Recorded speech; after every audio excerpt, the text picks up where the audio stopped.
das A-Quadrat plus B-Quadrat. Und dann musst du C-Quadrat suchen und nur einsetzen. Okay.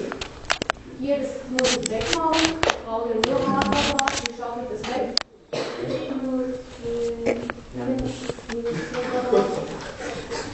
Okay. H-Quadrat ist gleich 5. Hast du schon abgezogen? 60 oder was hast du gesagt?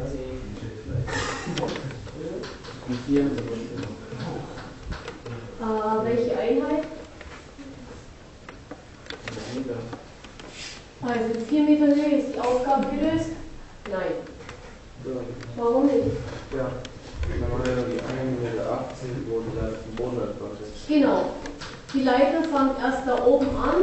Also so lang geht sie hoch, aber das Feuerwehrauto ist ja 1,80 Meter da hoch und der mit dem Aufbau. Er muss mindestens zurechnen. So ist es. Plus 81. 85. Genau ist jetzt die Höhe, wo es am Haus anschlägt. Höhe am Haus. Wo ist das Stehen am Haus? Anlegt.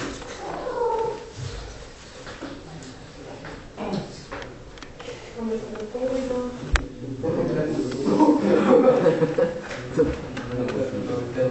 So.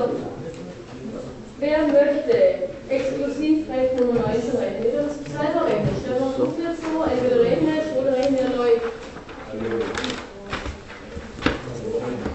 Stefan, möchtest du rechnen den meisten? Nicht? Wir regeln noch später. Ja.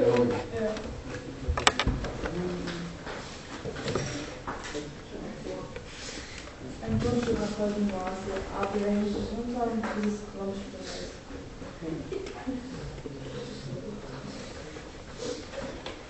Berechne den Umfang des Grundstücks. Also machen wir mal den Umfang.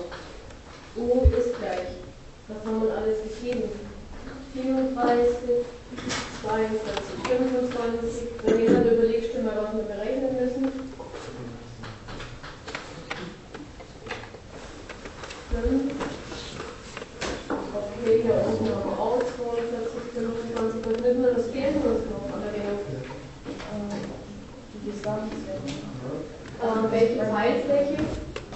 Eine Frage. Genau.